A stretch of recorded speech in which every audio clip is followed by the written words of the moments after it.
Alhamdulillah, wassalatu wassalamu ala nabiyil karim wa ala alihi wa ashabihi wa man tabi'ahum bi ihsan ila yaumiddin.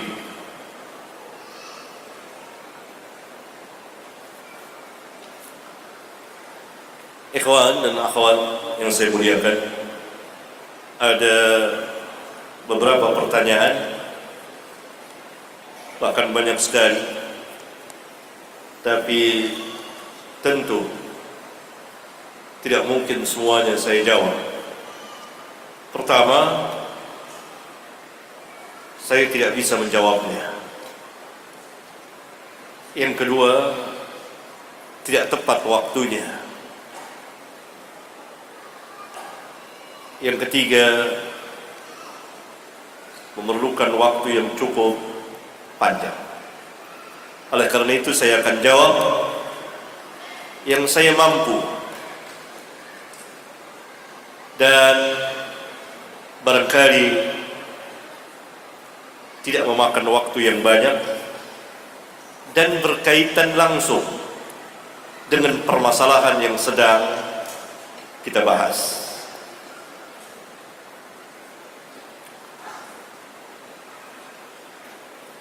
Karena sebagian pertanyaan itu diperlukan adanya soal jawab dengan si penanya, dan di tempat seperti ini tidak memungkinkan, tapi tempatnya di majelis-majelis khusus, majelis ilmu dalam dirasah ilmiah yang bukan majelis seperti ini. Karena itu saya tidak menjawabnya. Ada beberapa pertanyaan ini. Pertama, Ustaz, bagaimana zuhud orang yang banyak hutang? Saya khawatir ajal datang mendahuluinya. Bagaimana zuhudnya? Bayar hutang. Orang yang banyak hutang, zuhudnya adalah membayar hutangnya, berusaha untuk membayar hutangnya. Karena membayar hutang adalah wajib bagi setiap muslim dan muslimah. Tidak boleh seorang muslim mengecilkan atau meremehkan hutang, karena hutang biar bagaimana ada tuntutannya nanti di akhirat. Oleh karena itu, kita tahu bahwa zuhud mengikuti sunnah Nabi, tidak keluar dari sunnah Nabi. Maka pertama dalam sunnah itu, Nabi SAW berdoa dari hutang. Kita berusaha untuk tidak berhutang, dan berhutang apabila keadaan darurat. Sekarang kita hidup dalam sistem, mengikuti sistem orang-orang kufar, yang semuanya kehidupan kita dengan hutang. Rumah hutang, mobil hutang, motor hutang, atau peralatan hutang, walaupun kita mempunyai uang untuk membayarnya.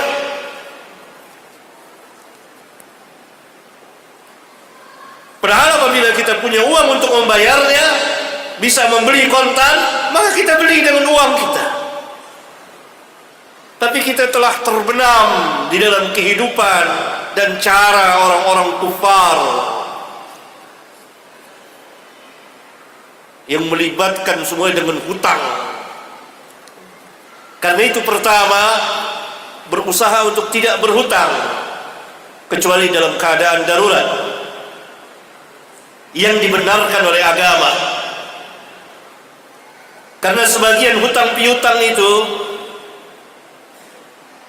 kalau tidak mau dikatakan sebagian besar, melibatkan riba. Yang kedua, kalau kita berhutang, harus berhutang, maka wajib dilunasi sebelum ada tuntutan di akhirat. Wajib dilunasi. Kita usaha untuk melunasi hutang. Yang ketiga tentunya ada azam, niat yang kuat untuk melunasinya. Kalau kita punya niat kuat untuk melunasinya, tapi sampai ajal kepada kita belum bisa melunasinya, maka serahkan urusan pada Allah, karena Allah Maha mengetahui apa yang ada di hati hambanya. Wallahu a'lam. Pertanyaan yang lain, dunia ini lebih jelek dari bangkai kambing, yakni lebih rendah, sebagaimana dibawakan di kitab ini. Dunia ini tidak ada harganya, sedangkan kita wajib mensyukuri nikmat dari Allah di dunia ini. Mohon penjelasan Ustaz, hubungan antara mensyukuri nikmat dunia dengan penjaranya dunia bagi seorang muslim. Berarti inti pertanyaannya adalah antara mensyukuri nikmat dunia dengan penjara dunia. Saya sudah menjelaskan agak luas. Dunia itu penjara bagi orang mukmin. Penjara dalam dua hal. Pertama, seorang mukmin memenjarakan syahwatnya di dalam kehidupan dunia. Dia tidak mengumbarnya semau dia, mengikuti hawanya, sehingga masuk ke dalam perkara-perkara yang Allah haramkan. Tidak dia menahan, maka itu penjara bagi dia.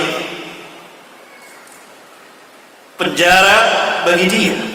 Tidak seperti kehidupan orang-orang kafir, mengikuti hawanya, apa yang dimaui hawa nafsunya, sehingga masuklah ke dalam apa yang Allah dan Rasulnya telah haramkan dari perkara-perkara yang besar. Maka itu surga bagi dia, bagi orang mukmin penjara. Yang kedua, dunia ini penjara bagi orang mukmin dinisbahkan dengan kesenangan akhirat. Tidak ada artinya kesenangan dunia ini, walaupun dia hidup di dalam kemewahan dan kesenangan, itu penjara bagi dia. Ini tidak menafikan syukur, karena wajib kita bersyukur atas nikmat yang Allah berikan kepada kita.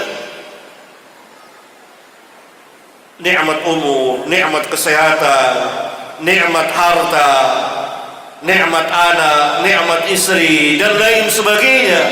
Wajib syukur. Syukur dengan hati, syukur dengan lisan, syukur dengan perbuatan, dengan mengerjakan apa yang Allah perintahkan dari perintah-perintah Allah dan menjauhi larangan-larangan Allah. Jadi dunia penjara, begitu penjara bagi seorang mukmin. Tadi seperti saya terangkan, nikmat yang Allah berikan pada kita di dunia wajib kita syukuri atas nikmat.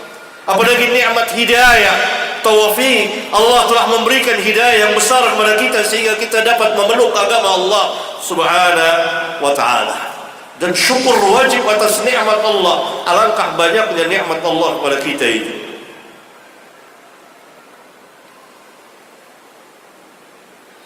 Pertanyaan yang lain. Assalamualaikum Ustaz. Waalaikumsalam warahmatullahi wabarakatuh. Bagaimana contoh atau praktek zuhud dalam kehidupan kita sehari-hari agar kami tidak salah lagi dalam kehidupan sehari-hari?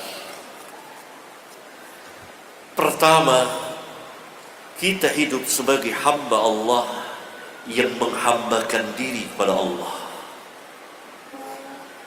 Sujud, rukuk dan sujud hanya kepada Allah. Kita mentauhidkan Allah. Hanya kepada Allah kita bertawakal. Hanya kepada Allah kita berharap. Hanya Allah yang kita takut. Hanya Allah yang kita sembah. Hanya Allah yang kita minta pertolongan dan kita minta sesuatu. Walhasil kita berjalan di permukaan bumi ini sebagai hamba Allah yang menghinakan diri di hadapan Rabbul Alamin, yang menghambakan diri di hadapan Allah Subhanahu wa ta'ala. Ini perjalanan para nabi dan rasul dan perjalanan Sayyidul Anbiya wal Mursalin alaihimus salatu wassalam, dan perjalanan para sahabat ridwanullah alaihim jami'an, jauh dari kesyirikan. Mereka mentauhidkan Allah. Yang kedua, tentu mereka mengerjakan perintah dan menjauhi larangan Allah. Mereka beribadah kepada Allah. Mereka mengerjakan apa yang Allah perintah dan menjauhi apa yang Allah larang. Atas dasar nur, cahaya dari Allah, yakni ada keterangannya dari Allah. Atau para ulama mengatakan berjalan di atas sunnah Nabi alaihi salatu wassalam, tidak keluar dari sunnah Rasulullah SAW, tidak mengamalkan perkara-perkara yang tidak ada asal usulnya dari Islam. Mereka mengumpulkan bekal di dunia untuk akhirat. Ini yang ketiga, zuhudnya para sahabat. Hati mereka ke akhirat, tujuan mereka akhirat, bukan dunia di tempat yang kekal, yang abadi, seolah-olah mereka akan hidup selamanya di dunia ini seperti kehidupan orang-orang kufar. Tidak. Walaupun mereka memiliki dunia, karena itu perlu kita mempelajari sedikit demi sedikit dari satu tahapan pada tahapan yang lain tentang perjalanan kehidupan para sahabat ridwanullah alaihim jami'an.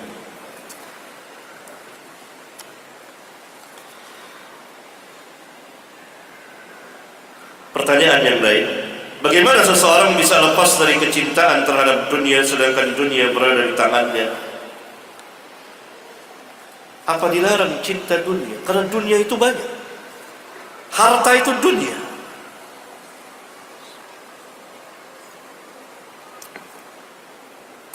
Istri itu dunia. Kalau ditanya antum cinta tidak sama harta? Cinta. Yang terlarang apa? Kecintaan kepada harta itu mengalahkan kecintaannya kepada Allah, kepada Rasulnya, dan kepada negeri akhirat. Istri dunia, anak-anak kesenangan dunia, semua dunia. Tercela itu tidak tercela. Ada dunia yang tercela, ada dunia yang tidak tercela. Itu cinta.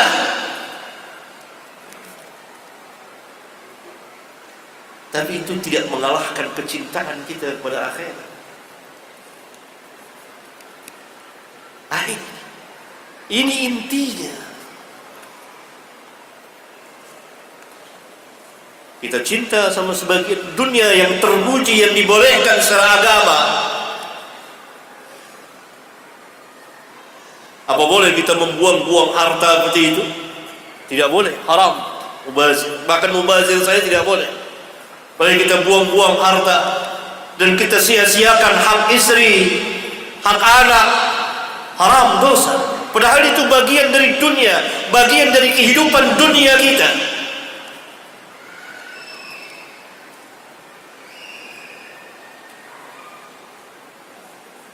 Tapi semuanya itu jangan mengalahkan kecintaan kita pada Allah. Dan semuanya itu dalam rangka mentaati Allah dan Rasul.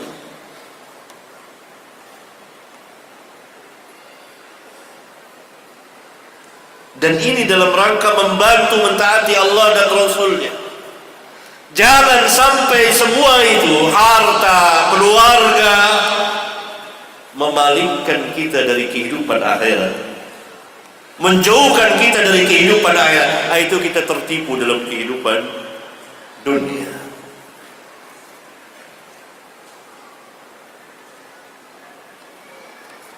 Pertanyaan yang lain. Assalamualaikum warahmatullahi wabarakatuh. Waalaikumsalam warahmatullahi wabarakatuh. Bagaimana jika ada orang yang bekerja dari pagi sampai malam, namun tetap berusaha untuk sholat, yakni sholat berjamaah? Apakah ini termasuk tertipu dengan dunia. Tidak. Dia bekerja. Pekerjaan menuntut dia bekerja dari jam sekian pagi sampai petang. Keadaan demikian dia pulang malam hari. Dia tetap berada dalam ketaatan. Dia bekerja untuk menafkahi dirinya. Dia berada di jalan Allah untuk menafkahi anak dan istrinya. Dia berada di jalan Allah dan menafkahi diri dan anak istri adalah merupakan kewajiban seorang muslim. Jangan seperti sebagian manusia, dia bekerja mencari dunia 1-2 rupiah, tapi dia meninggalkan ketaatan kepada Allah dan Rasulnya. Dia meninggalkan perintah dan mengerjakan larangan. Padahal dia hidup miskin, bahkan sangat miskin. Dia tidak salat, dia tidak rukuk dan sujud kepada Rabbul Alamin. Datang panggilan salat, dia meninggalkannya. Ini tertipu dalam kehidupan dunia. Tapi orang yang bekerja mencari nafkah dan untuk menafkahi diri dan keluarganya, dia berada di jalan Allah. Dan ini perbuatan mulia, dan ini merupakan kewajiban. Jangan tidak melupakan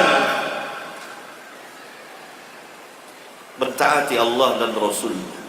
Bahkan itu dalam rangka mentaati Allah dan Rasulnya. Maka hendaklah dia pandai-pandai mempergunakan waktunya. Sesaat untuk bekerja, sesaat dia untuk duduk di majelis ilmu, belajar akan agamanya. Jangan sampai dia menjadi orang yang bodoh di dalam agamanya. Sesaat dia untuk keluarganya. Dibawakan di kitab ini tentang kisah Hanzalah dan Abu Bakar As-Siddiq radhiyallahu anhum.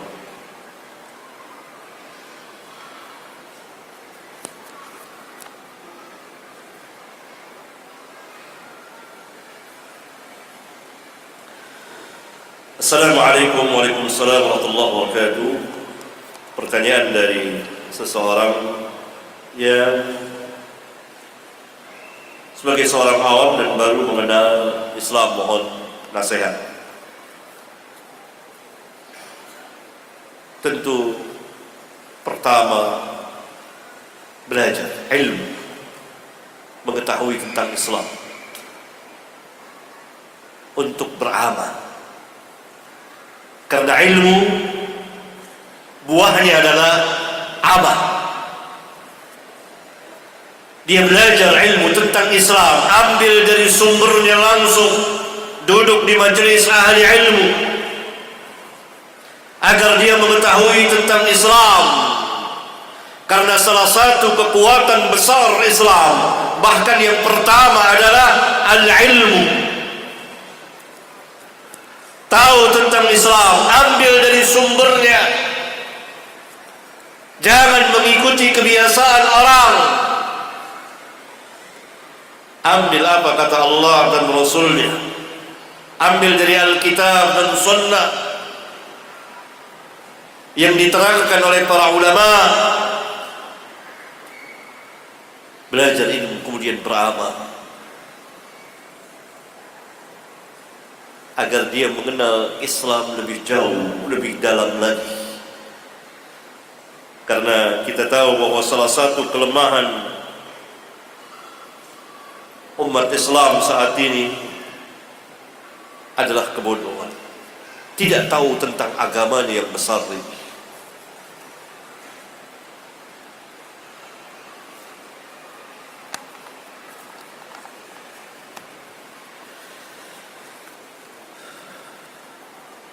Pertanyaan yang lain. Assalamualaikum warahmatullahi wabarakatuh. Tidak ada yang mendengar surga, melihat berdasarkan hadis bagaimana kaitannya dengan Nabi Adam alaihissalam yang pernah tinggal di surga. Pengecualian Nabi Adam, Rasulullah SAW pernah masuk ke dalam surga. Pengecualian. Selain dari itu tidak ada yang tahu surga. Nabi Adam alaihissalam, bapak kita yang mulia bersama ibu kita yang mulia Hawa, pernah tinggal di surga. Surga itulah yang nanti akan dimasuki oleh orang-orang mukminin, orang-orang yang beriman. Surga yang pernah ditempati oleh bapak mereka Adam alaihi salatu wassalam, dan surga yang pernah dimasuki oleh Nabi yang mulia alaihi salatu wassalam. Selain itu tidak ada yang tahu. Karena itu Rabbul Alamin mengatakan, aku telah menyediakan untuk hamba-hambaku yang saleh ma la 'ainun ra'at wa la udhunun sami'at wa la khatara 'ala qalbi bashar.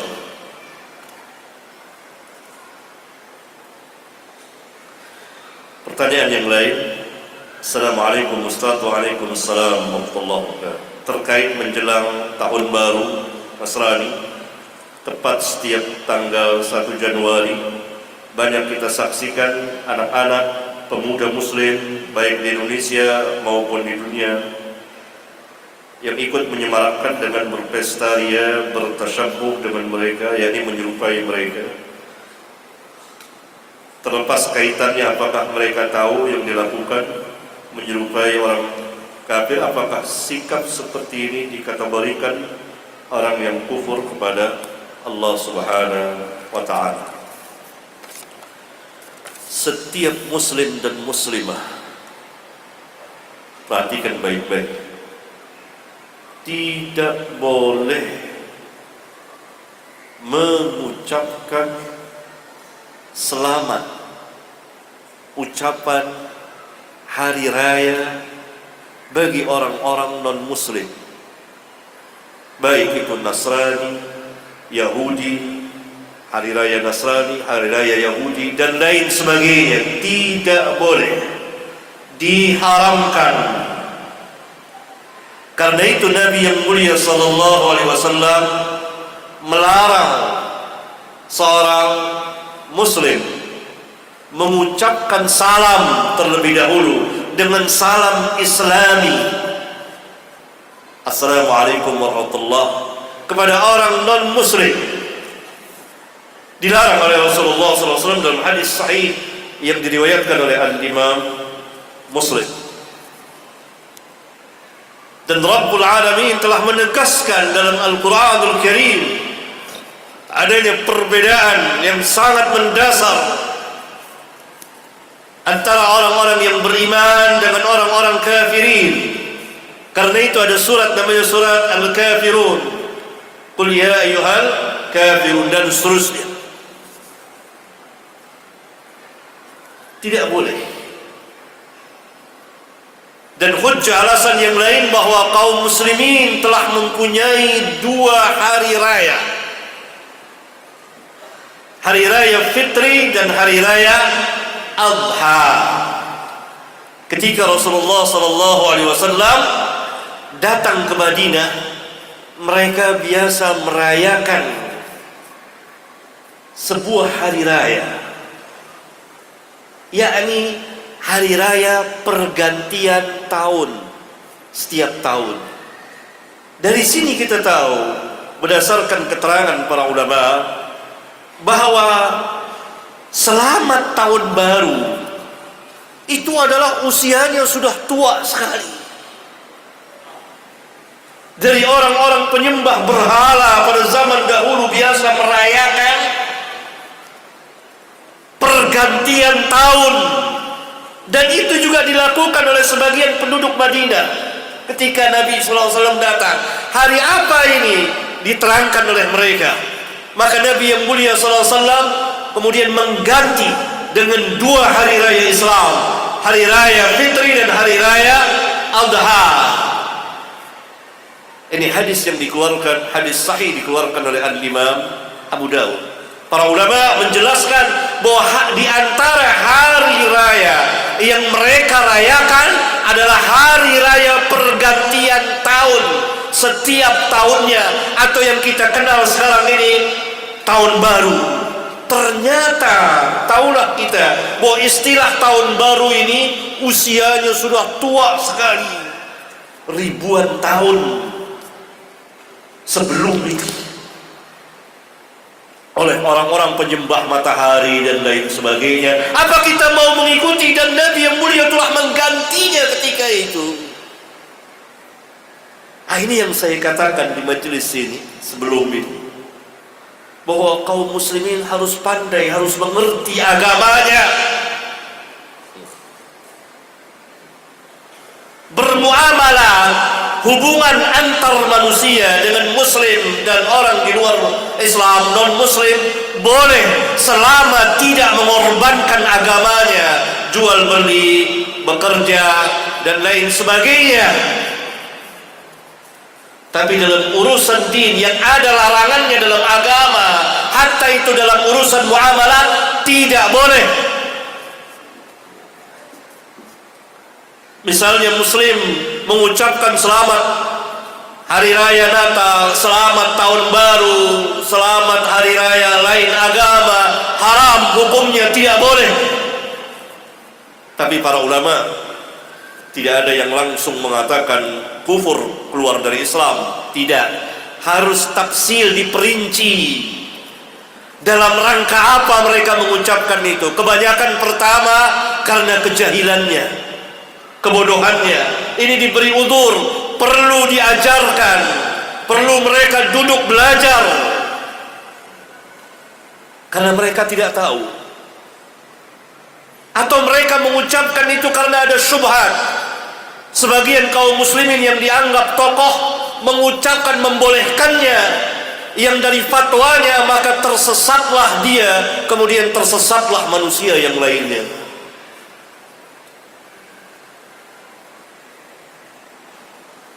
Yang kedua, karena sudah tahu dan sengaja melanggar.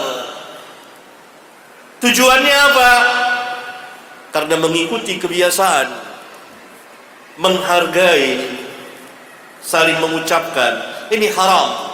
Yang ketiga, kalau mereka sampai mengagungkan, membesarkan itu, maka sebagian ulama mengatakan bisa masuk ke dalam kekufuran. Jadi ada 3 golongan. Yang terbanyak adalah yang tidak atau belum tahu. Karena itu perlu diberitahukan, atau mereka mendapat fatwa yang bisa menyesatkan mereka, atau mereka sudah tahu, sudah dengar, tapi mungkin belum paham. Itu perlu diajarkan tentang akidah Islam, keyakinan Islam, bahwa Nabi mereka alaihi salatu wassalam telah mengganti hari raya orang-orang kufar, kaum musyrikin, dengan 2 hari raya.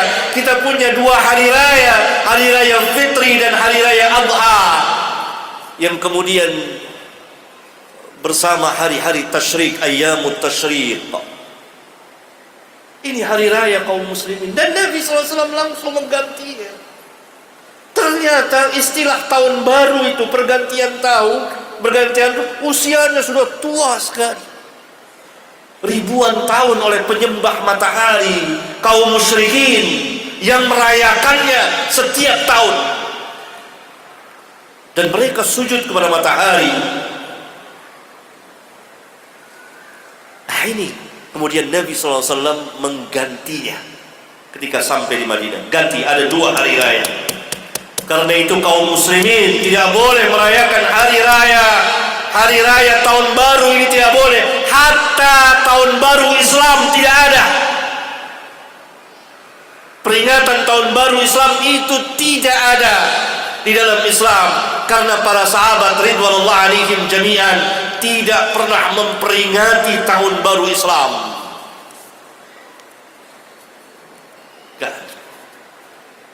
Karena Nabi mereka SAW telah menetapkan ada 2 hari raya di mana kita bergembira, menampakkan kegembiraan di 2 hari raya itu. Hari raya yang besar, Idul Fitri dan Idul Adha, bersama ayyamut tasyrik, hari-hari tasyrik yang 3 hari itu, tanggal 11, 12 dan 13 Dzulhijjah. Kita bergembira. Kata Nabi SAW, ayyamut tasyrik ayyamu aklin wa syurbin wa dzikrin lillah. Hari-hari tasyrik adalah hari-hari makan, minum dan zikir kepada Allah. Bertakbir, Allahu Akbar, Allahu Akbar.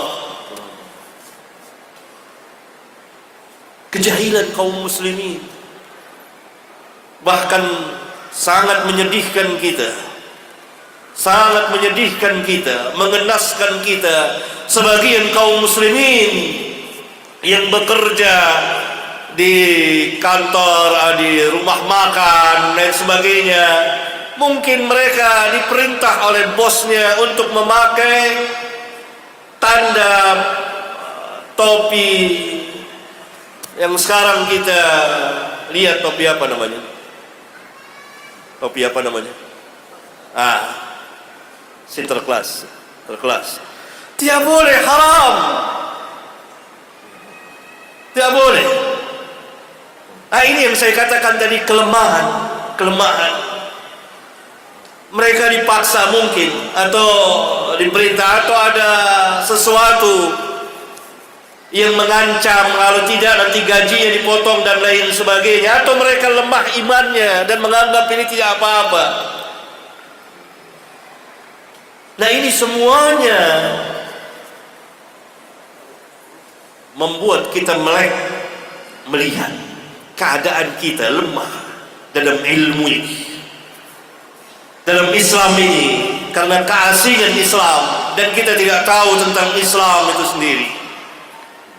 Jadi ikhwan, perkara selamatan ini, hari raya orang-orang non-muslim, apalagi ini pergantian setiap tahun baru yang dirayakan dan oleh kaum muslimin ribuan, puluhan ribu, mungkin jutaan, baik di Indonesia maupun selain Indonesia, ini adalah perkara haram, perkara yang besar, karena mereka turut merayakan hari raya penyembah berhala, penyembah matahari, yang jelas-jelas, tegas-tegas telah diganti oleh Nabi mereka. Silahkan baca Sunan Abi Daud di kitab sunannya, di bagian kitab hari raya ada hadisnya.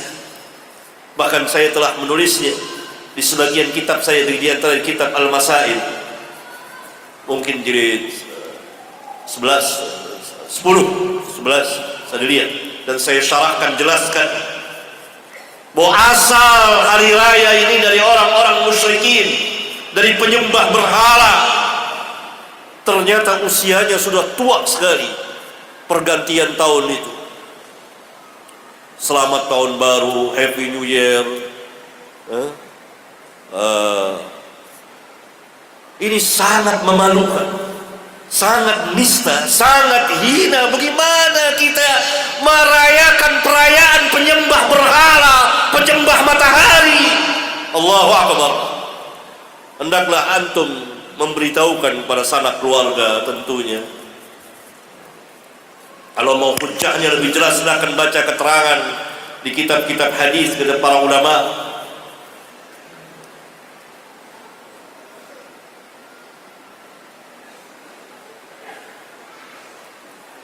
Atau saya sudah menulis di kitab Al-Masail, saya lupa jilid keberapa, 10 atau 11. Ada hadisnya di situ, ada keterangan para ulama. Silakan difotokopi dan dibagikan kepada saudara sanak keluarga untuk diberitahukan ya, hujahnya ini berbahaya dan sangat besar, bukan main-main, bukan perkara kecil, tidak. Karena peringatan tahun baru ini, peringatan kaum musyrikin dan haram, dan untuk itu Nabi yang mulia SAW menggantinya. Dirobah. Kita punya 2 hari raya, hari raya Fitri, hari raya Adha. Jadi bukan perkara yang ringan, perkara yang sangat-sangat besar. Selamat tahun baru ini, Happy New Year, bukan ringan, ini besar. Usianya sudah tua.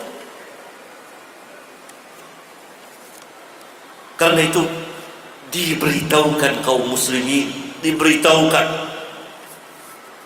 Mudah-mudahan Allah Subhanahu wa taala memberikan hidayah kepada kita sekalian untuk berjalan di atas nur cahaya Alkitab dan Sunnah, di jalan Allah, bukan berjalan di jalan syaitan. Hati-hati, hati-hati.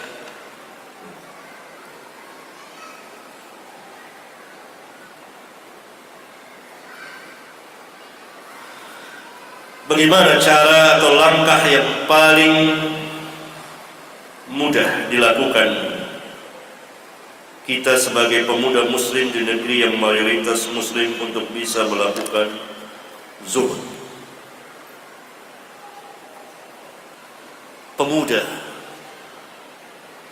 Pemuda muslim, pemudi muslimah merupakan kekuatan besar Islam.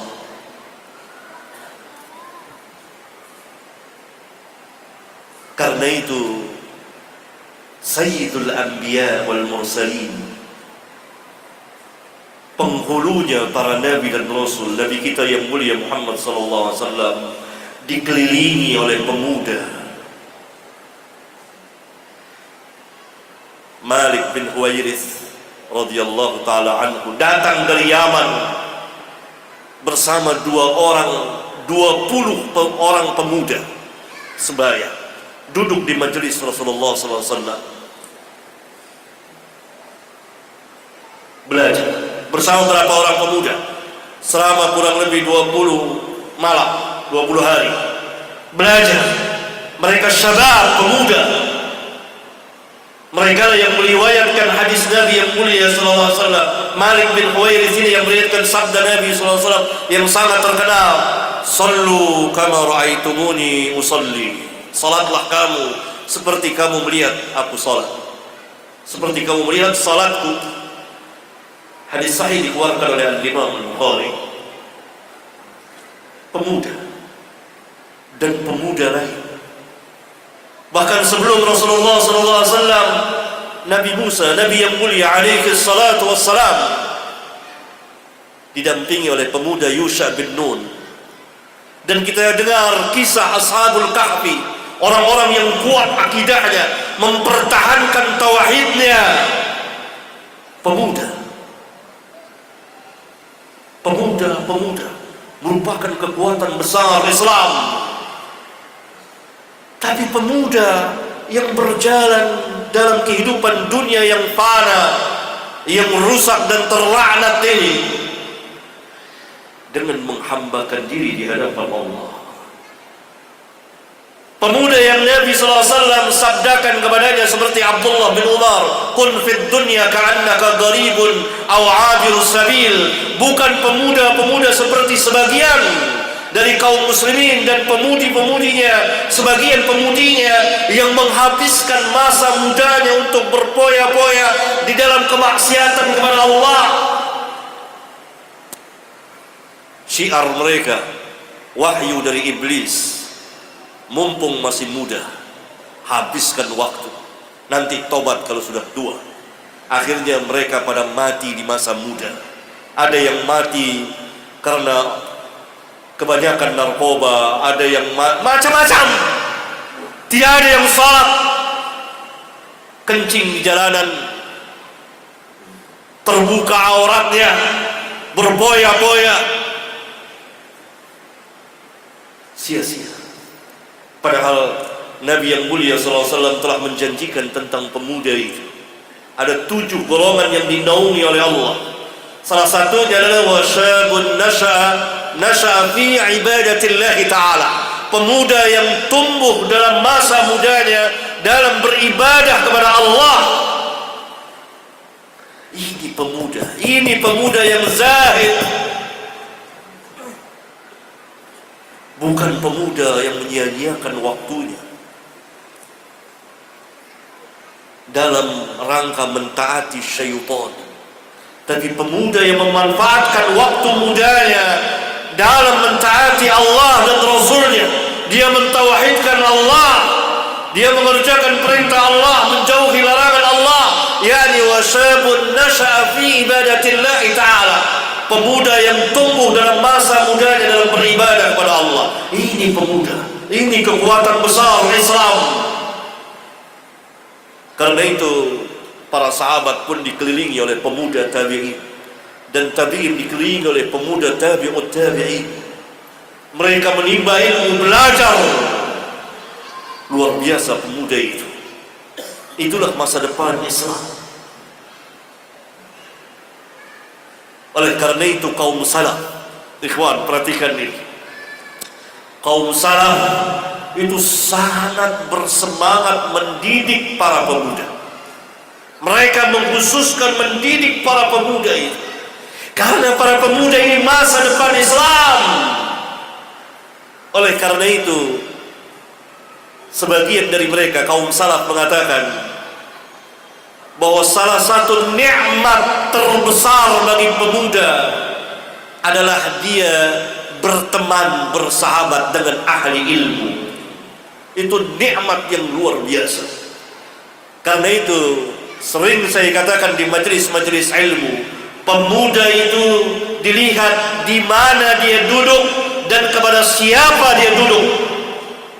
Kalau di mana dia duduk di majelis ahli ilmu dan dia duduk di hadapan ahli ilmu, ahlus sunnah wal jamaah, dia belajar Alkitab dan sunnah ala fahmi salafil ummah, maka dia menjadi saf terdepan, dia berada di saf terdepan yang membela Islam.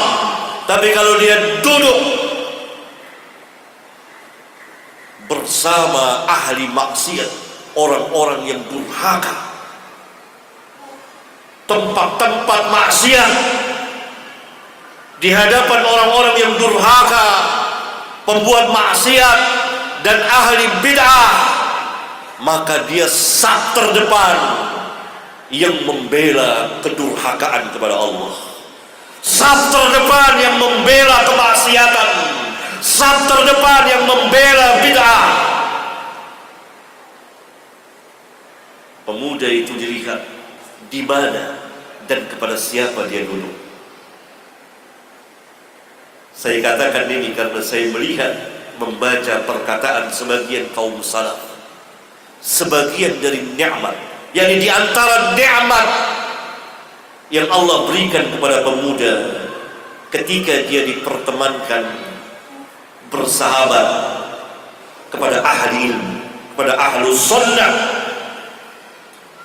maka itu merupakan nikmat besar, karena dia bisa belajar kepada ahlu sunnah, pada orang-orang yang alim di antara mereka tentang Islam berdasarkan nur cahaya dan hidayah Al-Quran dan sunnah Rasulullah alaihi salatu wassalam. Karena itu kita ajak pemuda-pemuda kita untuk duduk di majelis ahli ilmu, ahlu sunnah wal jamaah, dan kita didik mereka agar mereka mentaati Allah dan Rasulnya.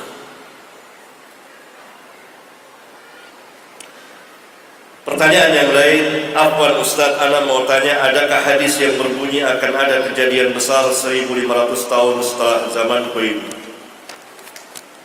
Setahu saya tidak ada hadis yang sahih seperti ini. Tapi kalau hadis-hadis yang palsu, yang sangat lemah, yang semakna dengan ini beredar, ada, yakni setiap hadis yang menyatakan bahwa sekian ratus tahun lagi ada kejadian ini dan kejadian itu atau hari kiamat, semuanya adalah hadis-hadis atau berkisar di antara hadis-hadis palsu, kecuali yang paling sahih. Yang hadis yang sahih dikeluarkan oleh Bukhari dan Muslim. Nabi SAW bersabda di hadapan para sahabat pada akhir hayat beliau bahwa 100 tahun ke depan tidak ada seorang pun yang hidup di permukaan bumi ini. Hadis yang mulia ini ingin menjelaskan tentang waktu atau masa perjalanan para sahabat. Selain menjelaskan mukjizat Rasulullah sallallahu alaihi wasallam, Allah Subhanahu wa taala telah mewahyukan kepada beliau bahwa 100 tahun ke depan dari tahun 11 Hijriah sampai tahun 111 Hijriah itu kehidupan para sahabat. Maka setelah tahun itu, setelah tahun 110 atau 111 Hijriah, tidak ada seorang pun sahabat yang hidup di permukaan bumi. Maka masa perjalanan sahabat adalah 1 abad lamanya. Kalau dilihat dari wafatnya Rasulullah SAW, itu setahu saya sesahih-sahih hadis yang menentukan waktunya. Yani Nabi SAW bersabda pada waktu malam di hadapan para sahabat, 100 tahun ke depan tidak ada seorang pun yang hidup di permukaan bumi. Barangkali wallahu a'lam, menurut sebagian ulama yang dimaksud sebagian sahabat. Kalau setelah itu para sahabat 100 tahun ke depan tidak ada lagi yang hidup di permukaan bumi. Ikhwan dan akhwat yang saya muliakan, barangkali ini yang bisa kita bahas. Mudah-mudahan ada manfaatnya bagi kita sekalian, untuk diri, keluarga, dan kaum muslimin sekalian. Semoga Allah Subhanahu wa ta'ala memberkahi dan menurunkan rahmatnya di majelis kita ini. Assalamualaikum warahmatullahi wabarakatuh.